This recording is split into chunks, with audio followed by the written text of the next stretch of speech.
Big Boss Malayalam season 6ന്റെ main sponsor ആയിട്ട് ഇത്തവണ ഒരു ഐസ്ക്രീം ബ്രാൻഡ് വന്നപ്പോൾ തന്നെ ഞാൻ ഓർത്തു ഒരു ഐസ്ക്രീം അടി ഇത്തവണത്തെ ബിഗ് ബോസിൽ ഉണ്ടാവുന്നതാണ്. അത്തരത്തിലുള്ള ഒരു ഐസ്ക്രീം വഴക്കായിരുന്നു ഇപ്പോൾ ലൈവിൽ അരങ്ങേറിയത്. ഗബ്രിക്ക് ഗിഫ്റ്റ് കിട്ടിയ ഐസ്ക്രീം പൊട്ടിക്കാതെ ഫ്രീസറിൽ വെച്ചിരിക്കുകയായിരുന്നു. അപ്സര അത് പെർമിഷൻ ഇല്ലാതെ എടുത്ത് പൊട്ടിച്ചു. അതിന്റെ പേരിലാണ് ഗബ്രിയും അപ്സരയും തമ്മിൽ ഒരു വാഗ്വാദം ഉണ്ടായത്. ജാൻമണിയും അതിൽ നിന്നും കഴിച്ചു എന്നാണ് തോന്നുന്നത്. കാരണം ജാൻമണിയും ദേഷ്യത്തിൽ എന്തൊക്കെയോ പറയുന്നുണ്ടായിരുന്നു ഗബ്രിയുടെ അടുത്ത്. ഇതിനുശേഷം അപ്സര വല്ലാതെ ഇമോഷണൽ ആവുകയായിരുന്നു.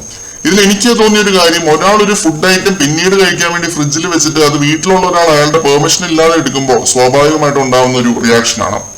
അപ്സര ആ ഒരു തെറ്റ് മനസ്സിലാക്കി സോറി പറയുകയും ചെയ്തു. അപ്പൊ തന്നെ ഗബ്രിയുടെ ഭാഗത്തൊരു തെറ്റ് ഞാൻ ഈ ഒരു വിഷയത്തിൽ മാത്രം കാണുന്നില്ല.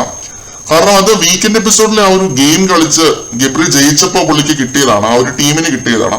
ഇപ്പൊ ഈ ഒരു വിഷയത്തിൽ അപ്സരനെയും ഞാൻ പഴിക്കുന്നില്ല. കാരണം ഒരു ക്യാപ്റ്റൻ എന്ന നിലയിൽ വളരെ നല്ല രീതിയിലാണ് അപ്സര പ്രവർത്തിച്ചത്. ജാസ്മിൻ ഇന്നലെ സ്ട്രോബെറി ഐസ്ക്രീം കിട്ടാതെ കരഞ്ഞപ്പോൾ അപ്സരയാണ് എടുത്ത് കൊടുത്തത്. ഗബ്രിയുടെ ആണെങ്കിൽ ഒരു ഉദ്ദേശശുദ്ധി നമ്മൾ മനസ്സിലാക്കണം. ലിറ്റർ കണക്കിനുണ്ടായിരുന്ന ഐസ്ക്രീം സേവ് ചെയ്ത് വെച്ച് എല്ലാവർക്കും കൂടി 2 ദിവസം കഴിഞ്ഞ് കഴിക്കാമെന്നേ ഗബ്രിയും ഓർത്തുള്ളൂ. അങ്ങനെ ആകെ മൊത്തം കുഴഞ്ഞു മറിഞ്ഞു കിടക്കുന്ന ഒരു പ്രശ്നമാണിത്. ആരുടെയും ഭാഗത്ത് ന്യായമോ അങ്ങനെയൊന്നുമില്ല. ദോശ ഫൈറ്റ് എന്ന വൻമരം വീണു. ഇനി ഐസ്ക്രീം ഫൈറ്റ് ആണ്. മറ്റൊരു അപ്ഡേറ്റുമായിട്ട് നമുക്ക് വീണ്ടും കാണാം.